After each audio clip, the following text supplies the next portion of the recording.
All right, let's get right into it. Today, we're breaking down a really tricky but super important moment in relationships, especially if you have a fearful avoidant attachment style. We're talking about the power struggle stage, why it feels so incredibly intense, and maybe more importantly, how you can actually navigate it to build a stronger connection instead of letting it all fall apart.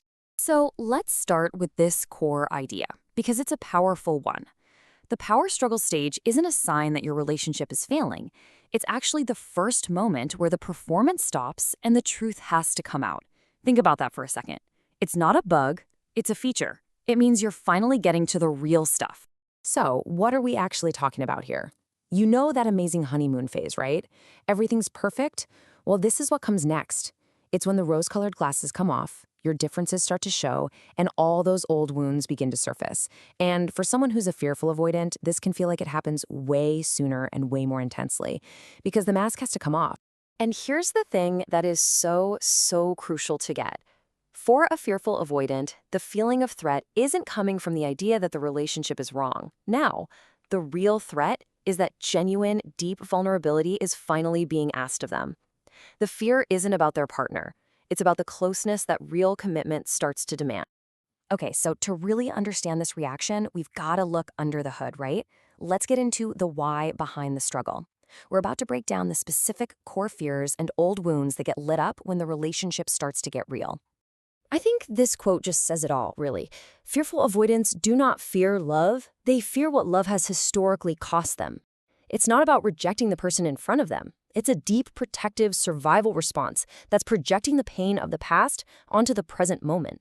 So, what does this actually feel like in the moment? Well, a couple of huge fears pop up. First, this panic about losing your freedom, your autonomy. You feel like you're going to be consumed or trapped by your partner's needs. This often comes from past experiences where boundaries were blurry, and it creates this core belief that says, if I truly need you, I will completely lose myself. And it doesn't stop there. On top of that, you've got this intense fear of being betrayed, or this terror of repeating painful patterns, maybe from childhood. This creates a state of hypervigilance, where you're constantly scanning for danger, just waiting for the other shoe to drop. And underneath it all is this crushing fear that if someone really sees you, the real you, they'll decide you're just too much and walk away. Okay, that sounds like a lot, I know, but here's the good news. There is absolutely a way through this. And it's not about just gritting your teeth and trying harder. It's about doing some real, deep internal work to retrain both your nervous system and your subconscious mind. So what does that work actually look like? Well, we can break it down into three main tools. First, you've got autosuggestion, which is all about consciously reprogramming those deep-seated negative beliefs. Second is nervous system regulation, which is learning how to calm your own internal alarm system. And third, there's exposure work, which is basically practicing the scary stuff, like being vulnerable or setting a boundary, but in small, safe, manageable steps. You know, a huge piece of this puzzle is just learning a new way to communicate. It's learning to use your words to express your needs clearly and early, instead of just shutting down. It's being able to say, hey, this doesn't work for me, or here's what I need. And learning to ask for time instead of creating distance. Wow, that is the total game changer for stopping resentment before it even starts. All right, let's flip the script for a second. What if you're the partner of someone with a fearful avoidant style? What's your role here? And let me be super clear. Your job is not to fix them. Your job is to help co-create an environment where you can both feel safe enough for a real connection to grow.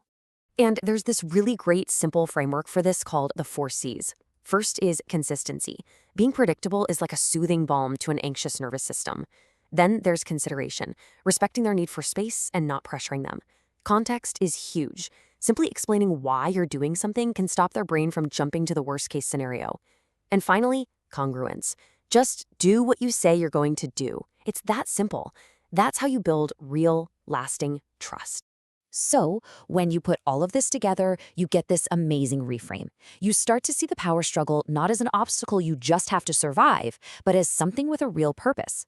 It's the doorway, it's the very thing that can shift your relationship from just surviving to actually truly connecting. And you can see that transformation right here. You move away from performing and wearing masks and toward authenticity and truth. You trade that fear of being vulnerable for a genuine integration of two whole selves. You go from unspoken resentment and power games to clear communication and mutual support. It's like a fundamental upgrade to the entire operating system of your relationship. So if there's one thing you take away from all of this, let it be this. The power struggle stage doesn't have to be a relationship killer. In fact, when you handle it with awareness and skill, it's the very thing that makes a relationship deep, strong, and real. It's not an endpoint. It's an opportunity for incredible growth. So I'll leave you with the two questions that are really at the heart of this entire journey.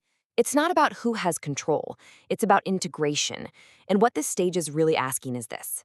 Can I be fully myself without losing you? And can you be fully yourself without losing me?